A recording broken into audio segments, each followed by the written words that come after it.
Good evening. Thank you so much for joining us for the early years. Set your children up for school success. I want to welcome you. My name is Jennifer Skinner. I am working in the sales and customer service support. I am a registered ECE and a mama for myself. And I am thrilled that you joined us this evening, and you are just going to be in for a treat tonight. Julie Bellard-Bach is our speaker and our presenter tonight. And for those of you who joined us before, we welcome you. Thank you so much for returning. I know that you have let us know that there is so much value in what you've learned and what you're hearing from Julie and all of the advice and the answers that she's giving us. So thank you for that. Please continue to give us that feedback. So I'm going to go through a couple things. One is when you do look at Zoom presentation, some of you have asked in your comments is how do we make sure that Julie's larger on the screen or or bigger, like bigger or smaller. And how you're going to do that is you're going to click on the top and you're going to press the option button on the top, and then at the bottom screen you're going to see question and answer as well. You're going to also have your chat. So make sure that you chat in and make your comments, but the question and answer, please put your question and answer in that area on the bottom, okay? So I just want to let you know that we have a Wiki Stick Unplugged Play this Saturday from 12 to 2 across Canada in the 20 locations in close to you. So make sure you look for that. As well as this week, starting September 30th on the Monday, so next Monday to October 6th, 10 times the points for your home learning products, which is behind me, and then there's many more. So how do you win a prize giveaway tonight? So hopefully you're all here and you're joining in. Tonight we're going to give out a time timer. So we have a large one and we also have a small one, and Julie let me know that sometimes you might not have room for the big one. So this might actually work better for you in your home and your family. Julie's going to talk more about this, but if you win tonight, please let us know when we email you which one you prefer, a larger or smaller one. And one other thing, I want to encourage you to follow us. Follow us on our social media. Please subscribe to the email so you don't miss out on our amazing promotions. We're doing SC rewards. We want you to join the program. And the more that you participate with us, the more points you can earn towards free items. So how do you get the webinar prizes tonight? Well, we're going to give 5 of these away. So we're asking you to please put your questions in the Q&A area at the bottom. As well, please write some chats with us and give your feedback and your ideas as well. And please be kind in the comment section. And one last thing, I just want to encourage you to go also, I've never said this before, but please go on our YouTube channel as well. There is a load of neat videos on there and information. We have for childcare centers, if you're a registered ECE joining us or ECE joining us, we do have a gold service standard that we have on that YouTube channel that you would want to know, because we help centers and schools and kindergarten classes expand and open new centers. So we're here to help you in many ways. Okay. Now I'm going to introduce you to Julie Bellard-Bach. She is our Vice President of Sales for Scholar's Choice. Julie also trains early childhood educators and teachers throughout Canada. And she's working on her master's, which we know she's working hard towards that. She has 20 years experience of early learning. Julie brings a wealth of experience to the conversation, and she is going to offer a range of practical ideas to keep children engaged without the use of screens. Julie is passionate about children and supports the Scholar's Choice vision for all children to achieve their hopes and dreams. Without any further ado, I invite Julie over, and I will come back and we'll do our question and answer another time. Thanks, Jen. That was great. Thank you. Hi, everyone. It's so great to have you with us here today. And we're going to talk about getting ourselves organized and for success. So I think many of you probably feel like this right now. You're a couple weeks into school and you just want some help. And I think that the reality of it is for all of us is that working with our children at home can pose many challenges. And tonight our goal is to work with you to establish some criteria, perhaps some ideas, some inspiration for you to help you working with your children at home. And even though a lot of tonight is going to be geared towards, thanks Emily, towards children in school, remember that when you're working with your young children that aren't at school age yet and you're wanting to support them in some of their learning, and in their playing, because remember, this is how young children are learning. It is through their playing. And while we're doing that support, so many of these ideas apply. So don't feel that, if we're talking about school, and I'll keep trying to remind myself, and if I don't do enough of it, please, jump on the chat and tell us, can you give more examples for working with children that are younger? So let's get started. What do children need to be successful? Well, children are more successful in school when parents take an active interest in their homework. It shows children that what they do is important. And not just important in the context, but important to the parent. When we show interest in anything our children do. I was just recently reading an article, and it really supported that the most important thing, and actually there's a TED Talk that talks to this too. If you're interested, drop us a line in the chat and we'll make sure that I put this on. It was a recent TED Talk, and I talked about what is the most important things to have your child have an overall global success in life. And the most important thing really was not socioeconomic status. It wasn't whether the children were raised in poverty or not. It wasn't how much money there was, but it was how engaged their parents were with them, how interested their parents were in what they were doing, and not just successful. Remember, if the best you can do is this particular standard, then we're interested in that. It's not that we're only just interested in A's or only just interested in being a top achiever, but we're interested in everything that our children can do, and whatever level and capacity that is, we're celebrating that with them through our interest in them. So if you're interested in a little bit more information about that, drop us a note in our live chat. So what else do children need to be successful? First of all, they need you to be informed. You need to understand the school's policies. You need to understand what the teacher's expectations are. You don't need to have expectations up here that your child's doing 4 hours of homework a night. I know I'm exaggerating. And the teacher's expectation is 20 minutes. So remember, we need to be working with our partners. Our partners are our children's teachers. If you are a teacher, we need to be working with our children's partners who are their parents.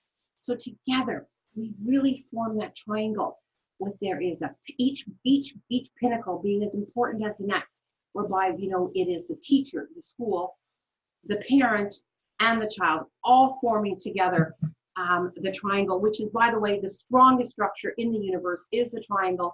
And that's why I use it as an example for you, because this is what we want to create for our children. That strength, that amazing strength that supports them as they are successful and also supports them when they're challenges. Because sometimes what we're seeing at the end of the day are a lot of challenges. Challenges that our children might be dealing with. So I want you to take a look at this little fella. Look at him, like he's like looking at that thick book thinking, okay, I really shouldn't have been daydreaming while this lesson was going on because I have no idea what I'm supposed to do tonight. And that's going to be sometimes what you're confronted with. So let's talk about how it works at home. When we're going to be doing work with children, particularly children that are 4, 5, and older, who are now in school and could come home with work to do, or with goals for learning, words that they need to practice, Dolch words, common words that the teacher may be wanting them to learn, words that are tricky words that we just have to memorize in the English language because they don't enunciate correctly, then we have to have a strategy. So have a designated space in your home for homework to be completed or where we do work. If it's just everywhere and anywhere, then it's hard for the child to get ourselves together. I don't know if you ever use this technique, but when I have work to do, I have an office to go to. I have a desk that I sit at, and I don't get to do anything else at that desk. If I start to daydream, if I start to wander, I get up and I'm gone. It really have trained myself that when I sit at that desk, I'm producing work. And that's very important to me. Now, that's me, and that might not work for all of you, that same type of rigid conformity to that, but I'm not for, right?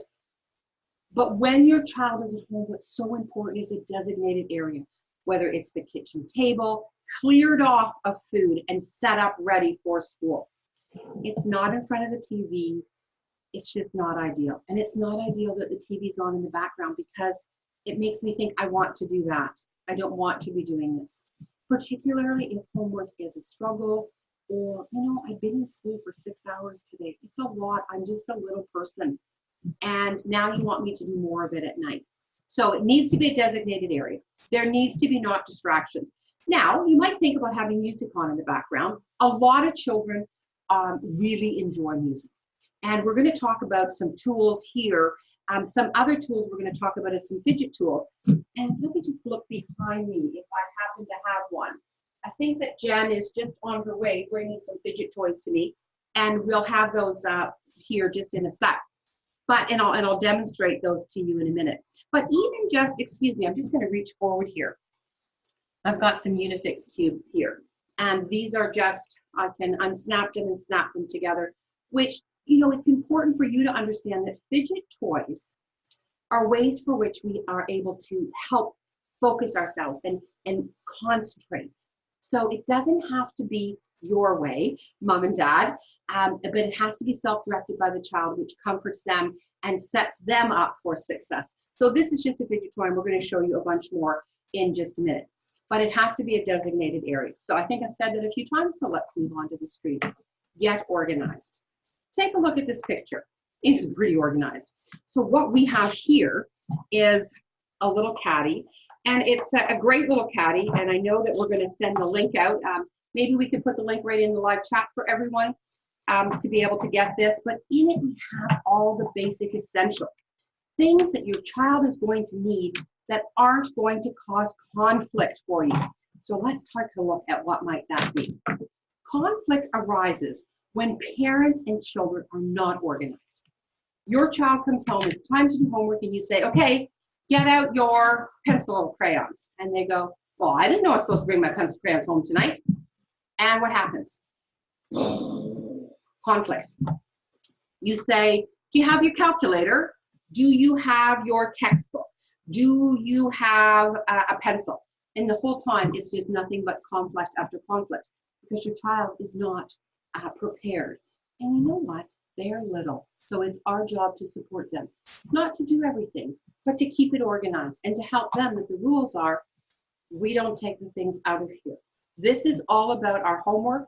This comes out on the table and signifies that it's time for us to be working on something. And if you have younger children, the same notion supports them. So we have everything from glue to pencils. Look at these cool pencils. Fun pencils are a lot of fun. It's, you know, makes me feel that I want to, you know, work with this. It's a little llama. What's this one? Oh, a blue llama and a yellow llama. We need to have pencil crayons. And guess what else the pencil crayons have to be before we start our homework? What do you think?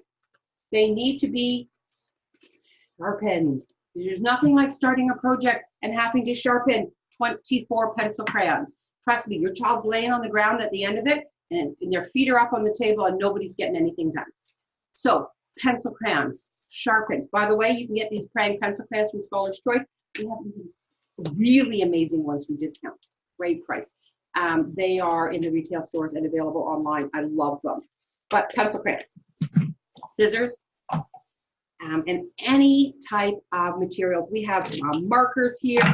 If we're working on math, I have Unifix cubes here. Unifix cubes are base 10. This is 10. I don't know if that one's hard to see. Let me see which one might be easier to see. Is this one easy to see in yellow? So what this allows the child to do is to count to 10, right? 20, 30, 40, 50, and it goes up to 100. This is really a great tool when teaching math, and they're all there. So if I need to practice, watch this. 2 plus 2 equals 4. And you see it's identical by the colors. So if the equation was a 2, let me show you what I mean. Let me just show you, I'm going to show you another handy dandy thing I might have. 2 plus 2 equals, so a whiteboard. What a great tool to be able to communicate on. It also allows the child to be exploring different senses, different experiences than they might have in school. And then I might have, and I know this is very, very simple, but in order to do that, I might use my Unifix cubes, and see 2, I'm trying to hold this up for you, sorry, so that you can see it, plus 2, so the child can make a group of 2, make a group of 2, and then when joined together, it's a group of 4, the answer. So having manipulatives is very important. Come on in, visit us, give us a call, chime in, flashcards, number cards, look behind us. We have some charts, how to add for regrouping, periodic timetable. Well, some 4-year-olds really like chemistry. I was one of those children. If we're doing, we're conjugating verbs and we're doing French, the Canadian map. How often? Can we see the Canadian map up there, guys? So these are tools that you would also have. You can get them laminated. You could have them in a desk that accompanies your little caddy. And it allows you to have what you need in order to have the right conversations. Because what it is, it's about communication with your children at this stage. They may not understand the concepts that are being shared within the school. You may be struggling with them. Every child will struggle. They might be struggling in different areas at different times. But what's really important for us is that we are open to communication. So we talk about having things organized. All of these scenarios initiate conflict at home if we don't have these utensils. Also, for a child who's fidgeting, look what I have. Jen brought these to me. They're fidget toys. So the child can be squeezing these. This is a really cute one that's just new to us. You just flip it in and out. Don't worry, it makes a little noise. It's all good. It's all good. Children make a lot of noise overall, all of the time. So here's another one. Now on top of that, here we have this great pillow, and it actually vibrates. And I know it's hard for you to see and hear this, but some children need lots of stimulation in order to focus. We're all different. How many of you as teenagers used to wear headphones and listen to blasting music when you were doing homework? Some of us, as we grow up, need to have different stimuli in order to help us focus. So think back to what you were like yourself. And now, these are little children, but this would help us. And you can actually just sit on this. It's awesome. They love it. Love it, love it, love it. We sell so many of them.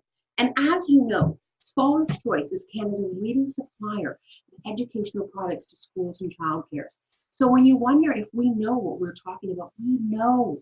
We supply your child's childcare center with all of their toys and furniture. We get how children learn and what's required for them to achieve the cognitive development that's necessary for them as they progress through learning.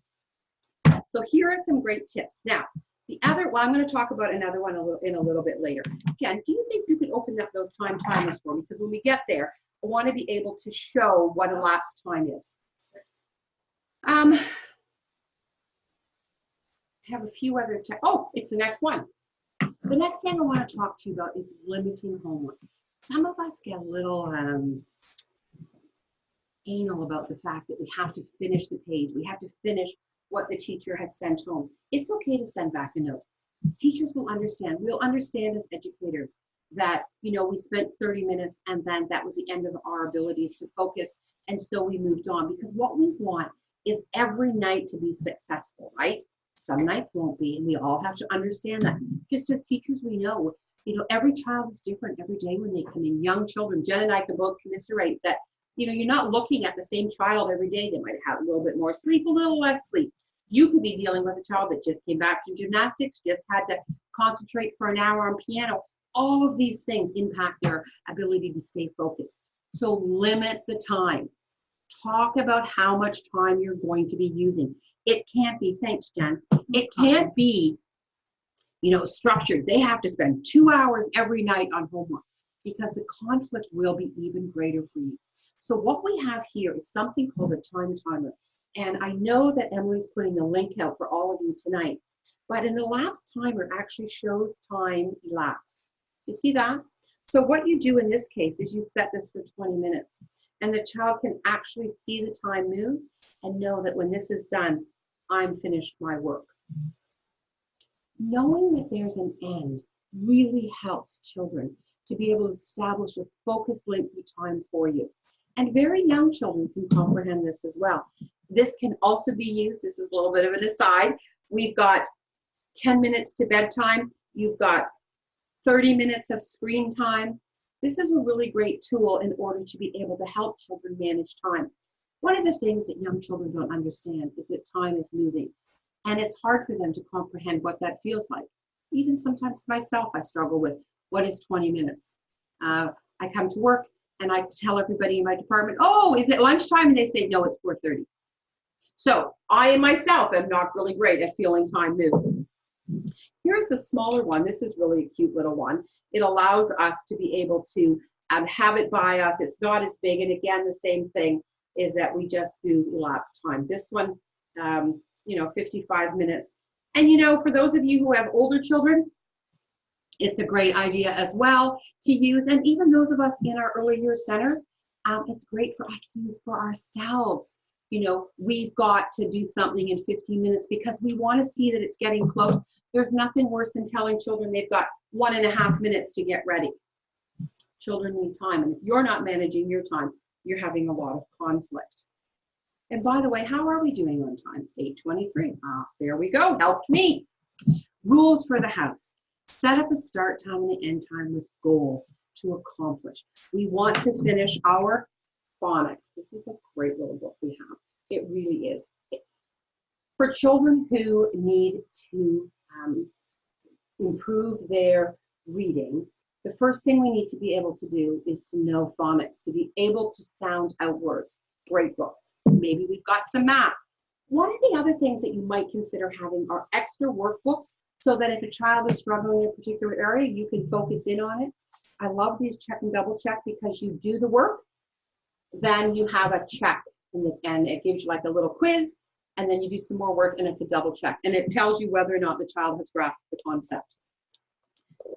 We have some books that are complete Canadian curriculum. So if you're working with young children, this one is grade 4, and so it allows you to know everything that will be necessary for them in their curriculum, so it can help mom and dad understand. Also comprehension books to help you understand. So those are 3 that we just brought out. Awesome books for you. So be flexible with the initial time frame. If you're starting off at the beginning of the year, don't make it too long. I know that eventually you might need more time, especially for older children, but start off with it being short time. Children will feel successful that they started and were able to stick with it. If you start off at 30 minutes, I think you're just going to have a lot of meltdowns, particularly if we're looking at grade 1. They're tired. They've had their first time experience with all-day school where they're expected to sit in a desk and not play. So start off with 10 minutes. Tell the teacher what your plan is. We're going to be starting off at 10 minutes, and I know that they want 30 minutes, and we're working up to it.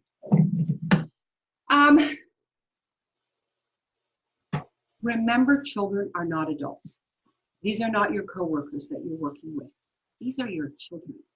And they need and deserve from us patience, understanding. So sometimes what we can give is 10 minutes of patience and understanding at 7:30 at night. So give yourself a break. And remember, this could put all of us in tears. This might make for a successful night. You have to read your audience and you have to read yourself. Some nights I'm not as patient as others. I think my children can attest to it. At this time of year, we are reestablishing routines, and that takes a bit of time too. So thinking about that, for those of you who have calendars on the wall, that's a great idea. I don't have a job chart. Jen, could you grab a job chart for me? Sorry, I forgot to bring that, but I'm going to show it to you in just a few minutes. So decide on a work start time at 6 o'clock, stick to it. It's much easier the more that you can develop that routine. Earlier the better. Tired children are a struggle for all of us to work with. And remember, if you see that it's just going sideways, it can move faster. Here are some job assignments. Well, those are classroom rules. Yeah. I just need, Melissa and Doug have an amazing one. It's in the store. Do you know the one I mean? If we don't have it, we'll send a link to everyone afterwards. Don't worry about it. We'll send you that link. I don't want you to be hanging on with that. Let children know when the time is done. And as I said, if you do nothing with this webinar, get this. Get this elapsed time. Changed my world. Changed my world when I'm working with children. Rules for the house. This is essential. Consider implementing a code of conduct for your family. No yelling, no raised voices. It's off the table. If you feel that you're going to need to raise your voice or yell, you need to excuse yourself from the situation. Children don't need to be yelled at. You know, I really questioned today whether I would share this, and I think that it's important, so I'm going to share this with you. When you yell at your children or speak disparagingly to them, they don't think less of you. They don't say, oh, my mom's not a good mom, or, you know, my mom doesn't know, or my dad isn't good, or my grandmother's not good, or my caregiver's not good. What they think of is less of themselves. So they think if I was only better, then they wouldn't yell at me.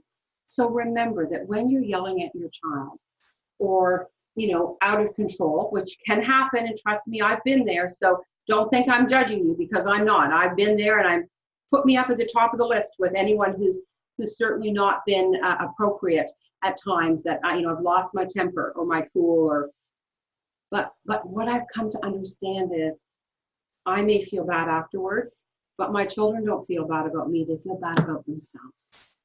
And that's what happens with children. So think about that. And that might help you to reframe your words, to leave the room, to go get a glass of water, to ask someone else to sit in with them, or to say, you know what, I've been thinking about this, and I think that tonight we're just a little bit tired. So let's just put it away. I'll write a note to your teacher.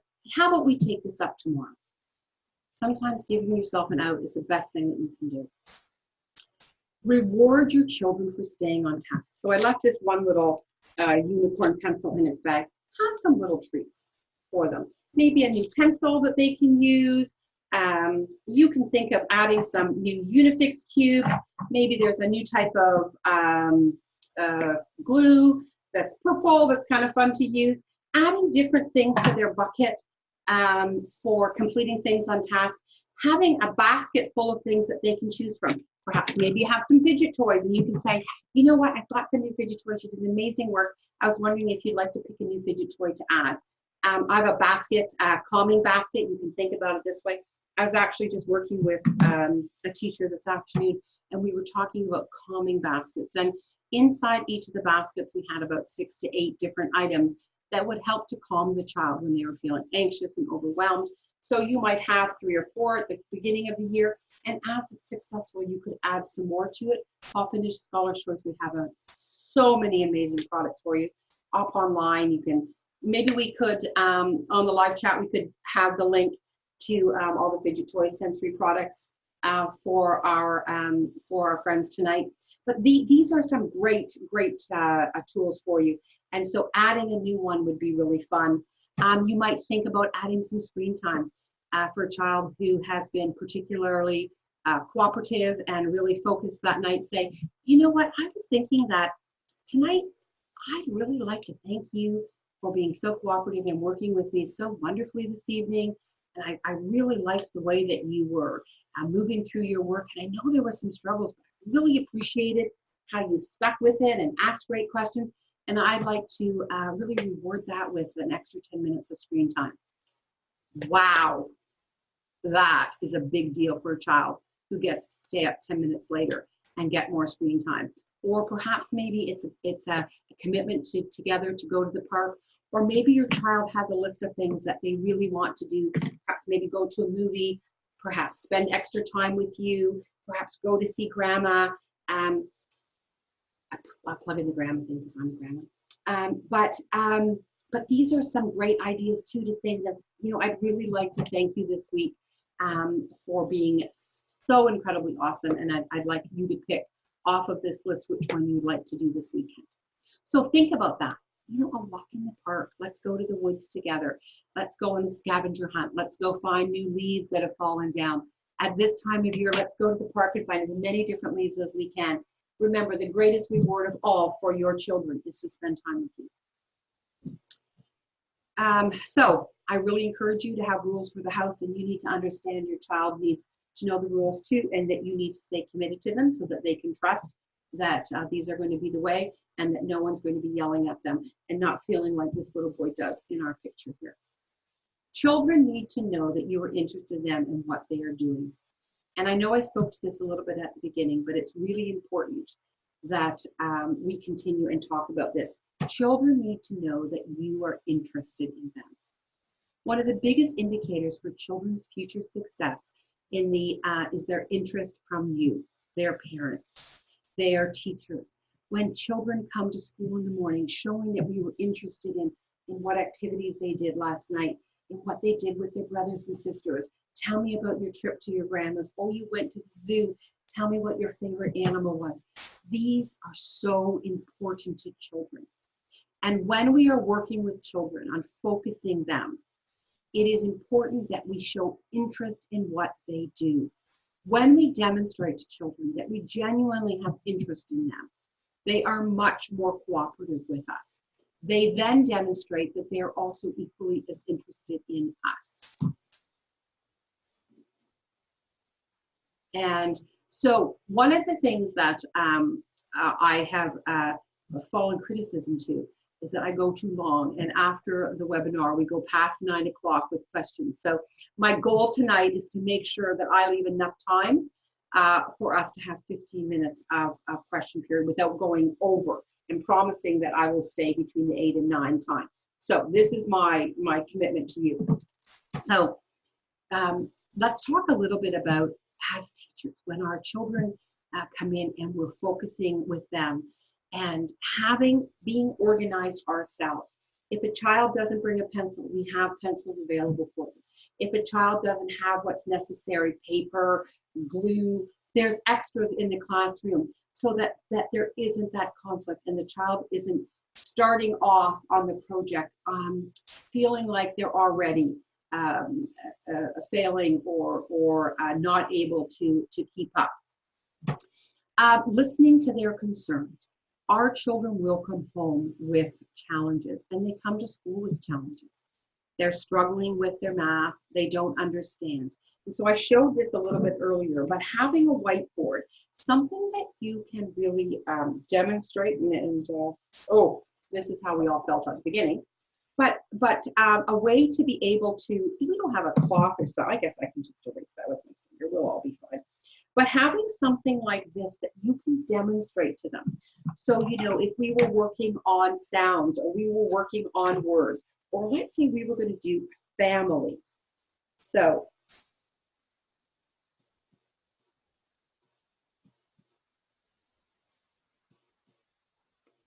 having the ability to be able to write on a board really helps us to be able to give children a visual cue. sometimes when we're parents and even as teachers, we do a lot of auditory cues. We're speaking to them, but not everyone is an auditory learner. So having cues for them. So this little whiteboard, gosh sakes, guys, if you could put on there the price of that in our live chat for everyone, it's really reasonable. And having something like this and some markers, some write-on, wipe-off markers will save the day. Also, it will relieve from the pressure of them having to write everything. So what I did here was I did the at family, so cat, bat, hat, and then this is the word that they were trying to figure out in the reading. So what do we think that word might be? This is the at family, and this is cat, and this is bat, and this is hat. So what might this word be? Oh, tip the board forward a little bit because the reflection. Okay, thanks, Brent. Thanks.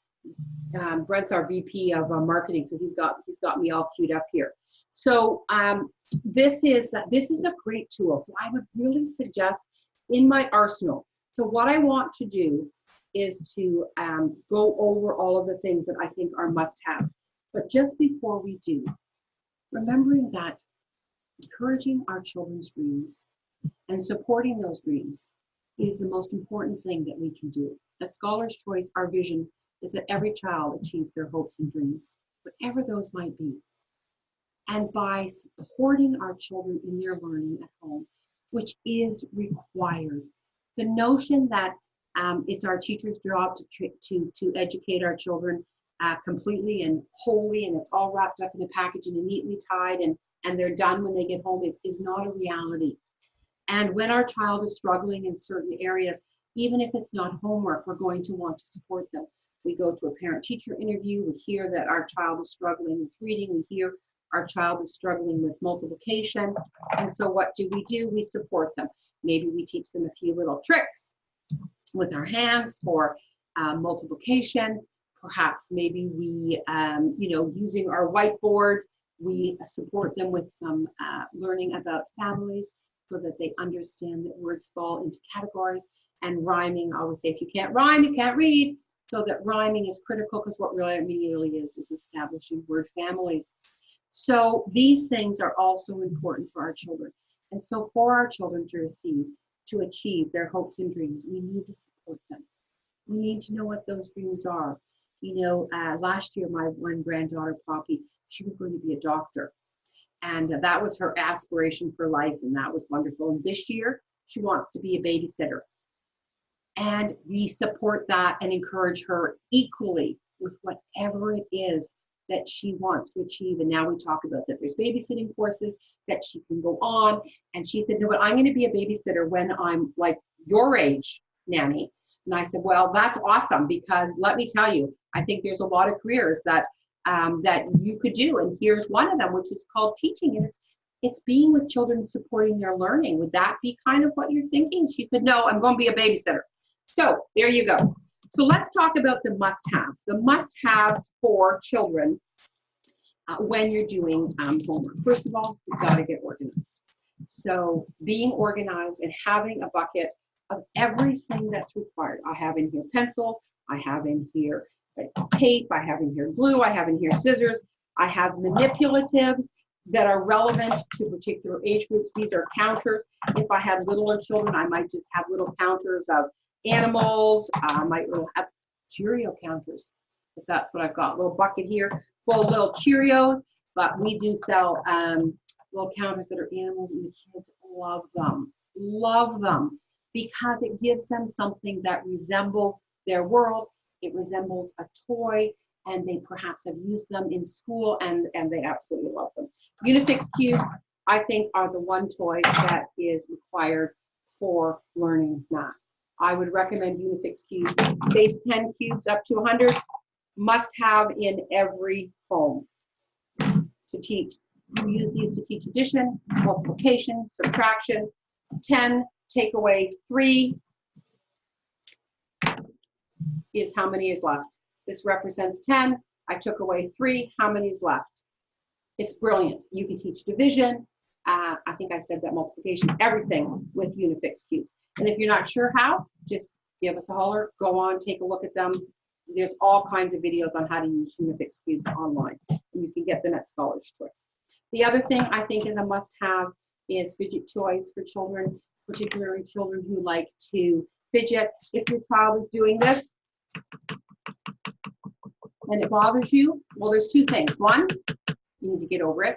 Or two, you need to give them a fidget cube toy so that they can start to use something else other than tapping it.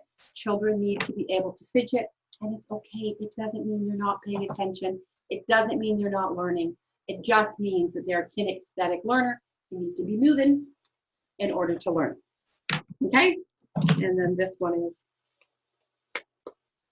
remember those, oh, what were those things called? Those spinners that everybody had, fidget spinners, just a few years ago. Oh, amazing. So just think about how many of us really need spinners and fidget things, because look at the popularity of that. That's what this is about. So having that box of different fidget things that your children can go into and take out and use as part of their training. And I think the other thing that's a must-have is an opportunity for time. So some of you may have a clock on your refrigerator. Did you notice I didn't say phone? Because I think it's really important that your phone's not around. Mom and dad, you can't be on the phone. You can't be on the phone while you're working with your children. You can't keep looking at it and think that they should be focusing and concentrated when you can't give up 10, 15, 20 minutes of uninterrupted time to be focused on them. Brent, put your phone down. So this is, they were teasing me there, pretending to be on their phone. This is so important. And so is my message to you that you need to put your phone down. So they're here with the drawing basket. So I think that must mean that we're coming to a close. So I put some references here for you. These are, there's one on homework, and then the link, there's on how to develop good habits, and there's a link, 2 great articles, both short, not big, long reads. I hope that this helped you. You know, as we said before, anytime that you want to talk about some of your challenges, please reach out to us. I'd be happy to personally respond or happy to speak with you. But having that space, we start homework at 6 o'clock. We have family rules that everyone can count on. We know that this is a safe space. We're organized. We have fidget things with us. We know the length of time and it's going to end, because really that's what children think, this is never going to end. And they know and they can see it's actually ending. Resources for us to support us as parents if we need help on the curriculum and other books that I showed you. Understanding that there's no difference between helping your children with homework now or any other cognitive issues that you're working through, whether they're learning to do math or read, but equally to life, because then once you get this comfortable spot with them, you're going to come to you with many other challenges that they may be facing, or happiness or joys that they're experiencing because you've created this for them. So I did want to make sure that I tell each and every one of you, SC Rewards is a new program that we're running. It allows you to collect points. So not only do you get your 10% off, but now you get points, and you can gather up your points, and for every 10,000 points that you get $10 for free. And it's amazing. Like last weekend, we had a promotion, you got 10 times the points for every $1 that you spent. And so it was incredible how fast people got points for free product. So when you look at all these things I talk about and you think, oh, Julie, that's expensive. There's a lot of things. Come on out. Let us help you with SC Rewards to gain points to earn free product. It's amazing. It really is. And I'm so proud of the team that has come up with it, because I think it's just brilliant for us as teachers and us as parents. We also have 10 times the points coming up for learning at home products, which are all of these. Monday, September 30th to October 6th. If you're looking to get some of these items, there are 10 times the points for them. So that's really good. And you will get lots of free points. I think I covered everything that I wanted to talk about in my recap. The next thing that I'm really excited about is our next webinar. And it's on October 29th. And we'd love to hear your comments, because I know that today we were talking about that our next webinar perhaps should be on loose parts. But the next one we have here is promoting kindness.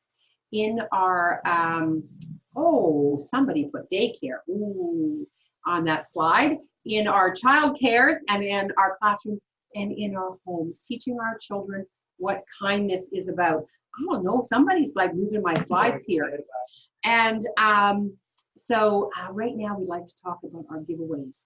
So how you got entered was by engaging with us, as Jen told you, and by asking questions. So let's just come on over here, Jen, and let's do some draws so that people can, so I think I'm 1 minute early, which is pretty good for me. You did awesome. So hi, Julie. So I wanted to tell you, Julie, what about these cute bags we've got? Is there any way anyone can buy these cute little bags? They're $1 in our retail stores. And there's a promotion coming down soon.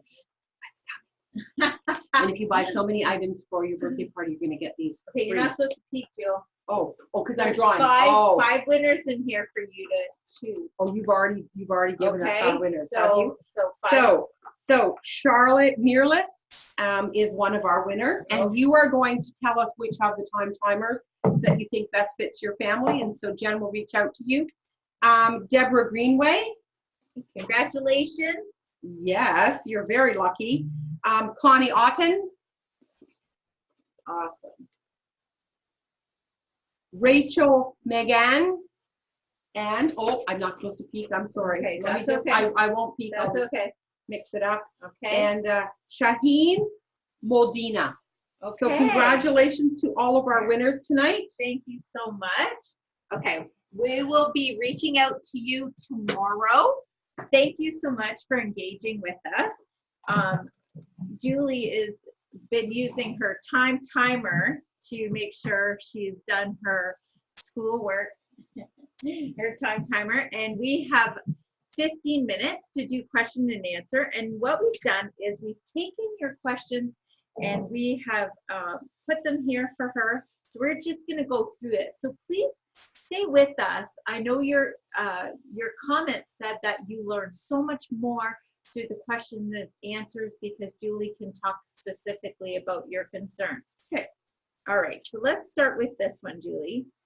Can you give an example for children that have anxiety on going back to school? Caitlin has a child that is really great on communicating, but at school they shut off. Caitlin's known him since he was a toddler and has had a problem, but seems that going to school he doesn't talk, and they try to get him to talk.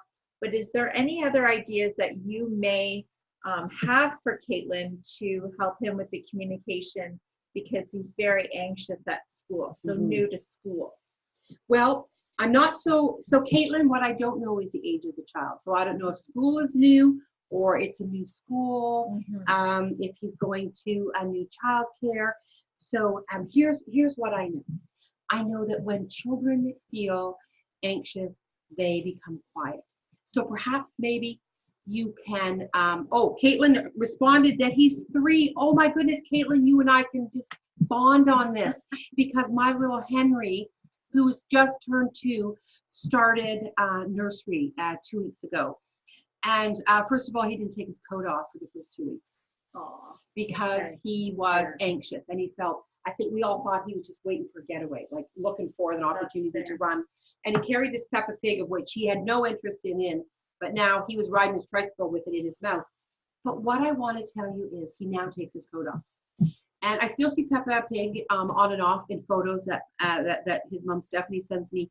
But what I know is that the people who are with them, and Caitlin, your little guy's 3, and he's with early years learners, and as Jen and I know, we love the children that we're with, and we look at them through the eyes of parents and know that we need to treat them as if we were their parents. They will work with him and he will come around. He just needs time, and some children need more than others. If you have ideas that you could share with the nursery or the childcare, or his JK teacher, because he could be in JK at 3 years of age, that's a big transition, JK. And if that's where he is, wow, because it's not just, there's big people in that school too. So he needs time. But if you know of things that help calm him, or whether it's a nursery rhyme or a book or a particular, like, Peppa the Pig, whatever it's going to take to make him feel comfortable that perhaps he could take to school, You could talk with the teacher and work that through with them. But I think hopefully those are some good ideas. But my heart goes out to you because I personally commiserate with you totally at that time. Okay, I've got another question for you, Julie. What do you think about childcare centers having a spot for homework? Do you think that's something parents should talk to the childcare about, or should it maybe just be something that's offered at home instead? Well, I think what we're talking about is before and after school programming.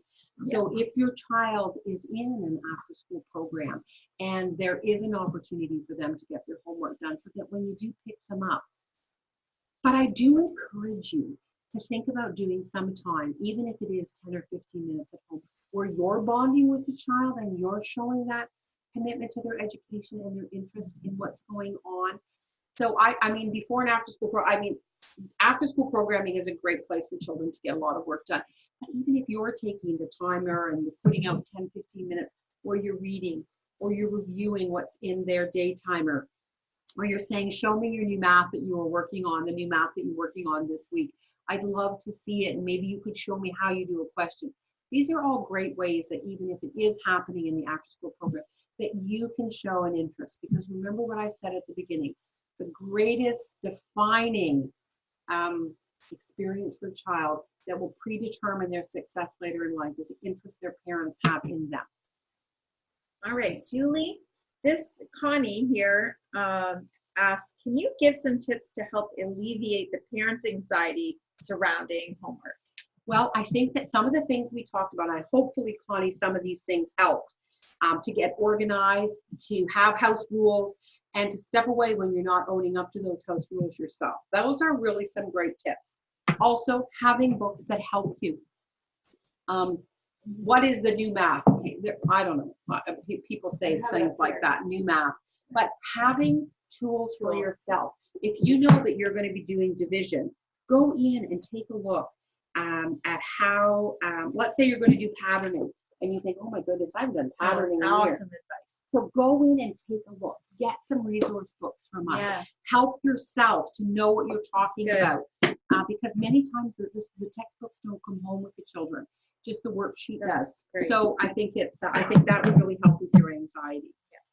Yeah, are you smarter than a fifth grader? And that's why I have these charts. But there's the adding one, because sometimes the curriculum isn't what you as parents had learned. We didn't learn it this way. So it's great to have these books at your fingertips.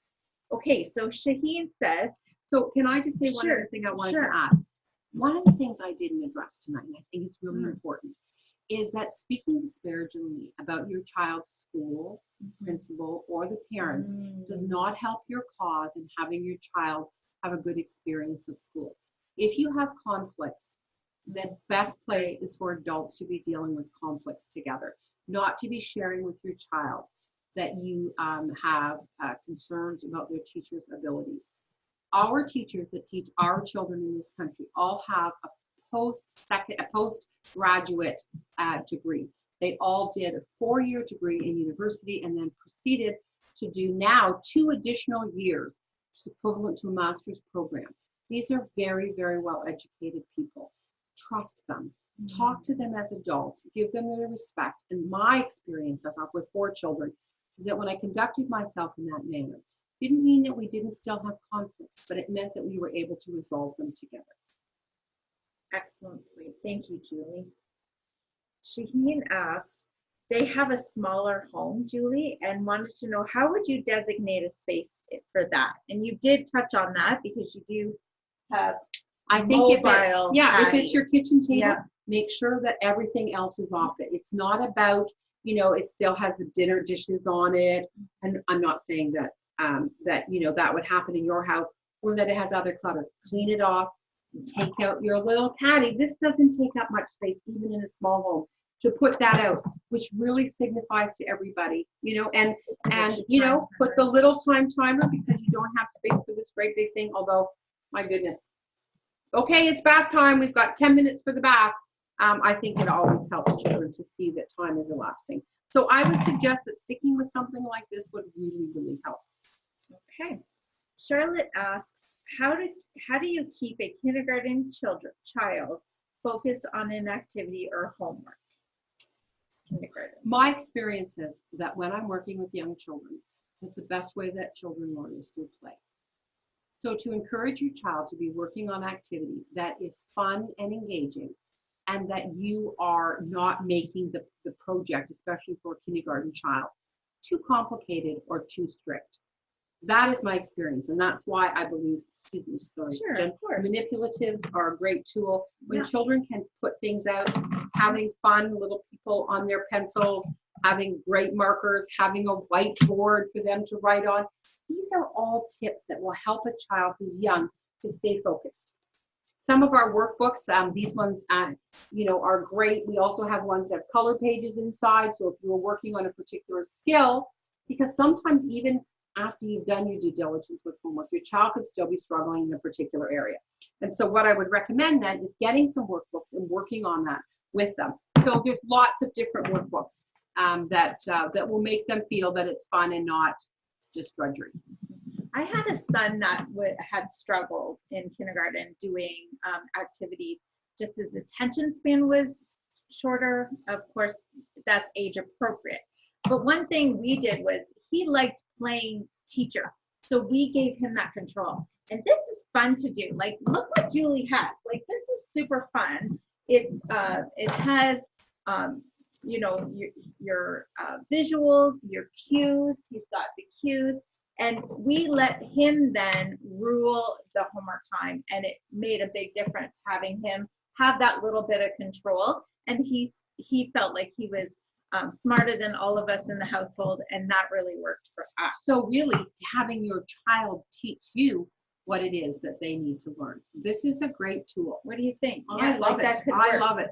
Right. And that when children can share with you what it is that they've done that day. That's right. It will also help you to be able to identify any of the voids that are perhaps in their learning that you might be able to backfill or have them work on. Or say to them things like, could you show me how to do that math that you learned? And then they will show you, and they'll be very proud. Very, very, very proud. Yeah, exactly. Okay. How about you read this one, Julie? I'm finding it hard for a little girl that has autism to do homework. She does most of it in her tablet as it's easier for her, but it's a battle for her mom, says every day. So how do we help? But she is far behind because she ends up having a meltdown.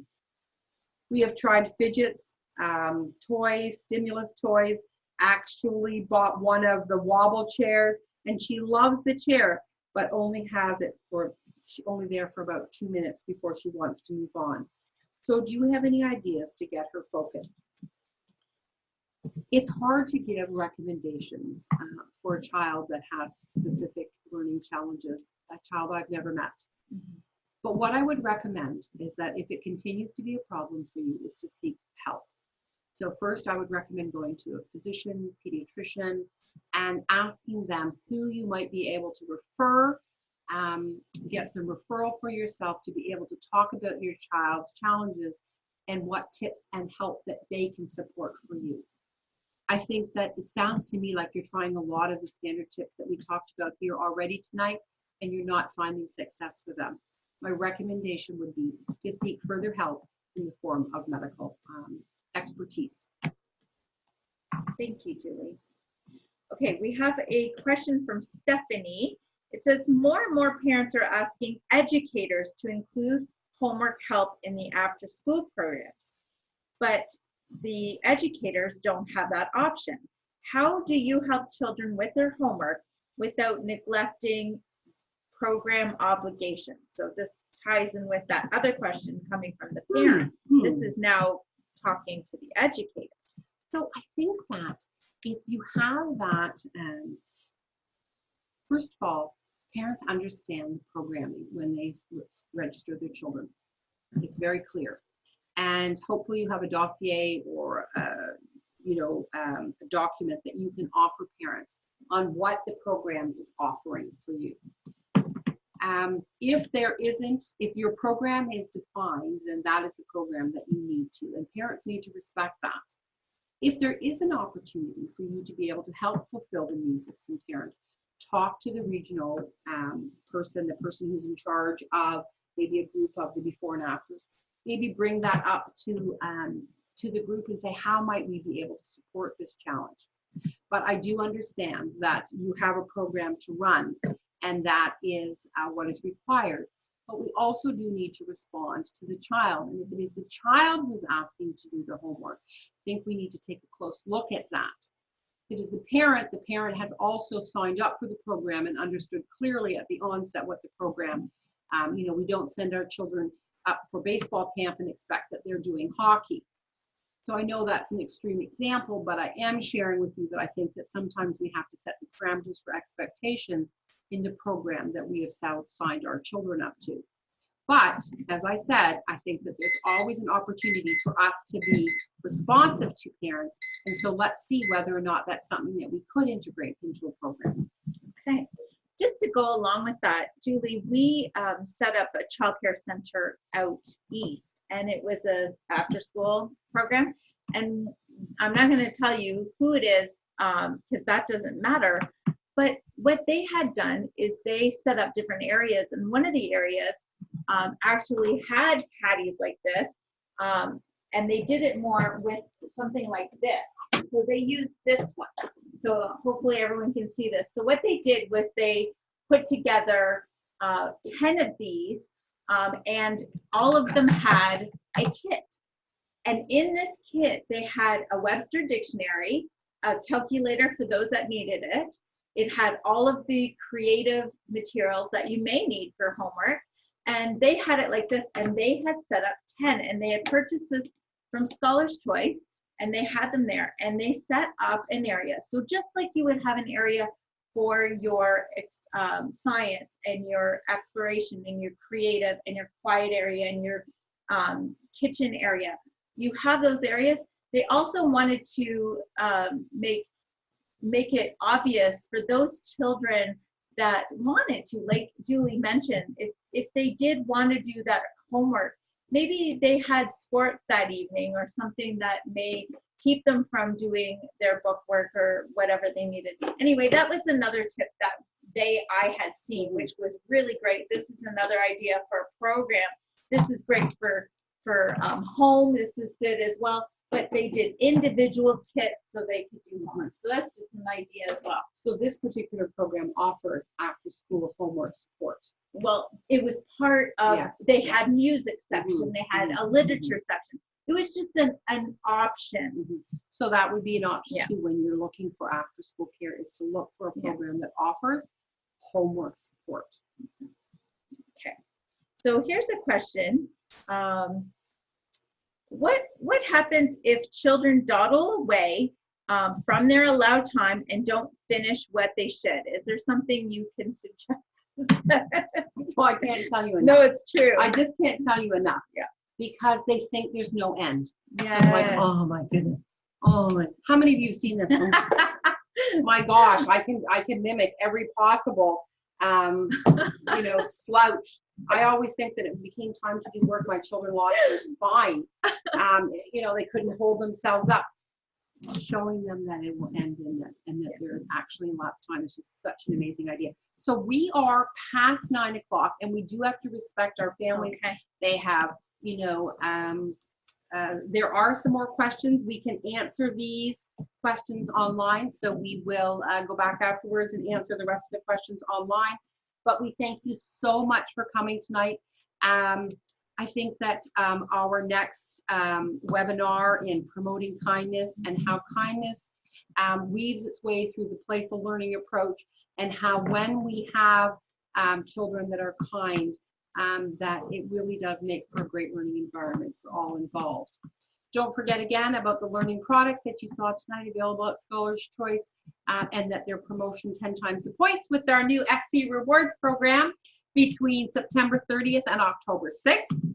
Jen, is there anything else that I have forgotten to mention to our friends tonight? Just know that you can reach out to us anytime. Customer service, reach out to us. Everything's on our website.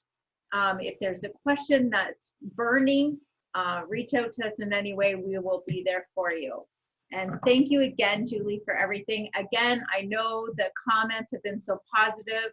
We thank Julie so much for taking time out of her evening and spending it with us, because I know that you are using everything she is suggesting. So thank you for that feedback. And thank you again, Julie, for joining us. Thanks again. Good night, everyone. Good night.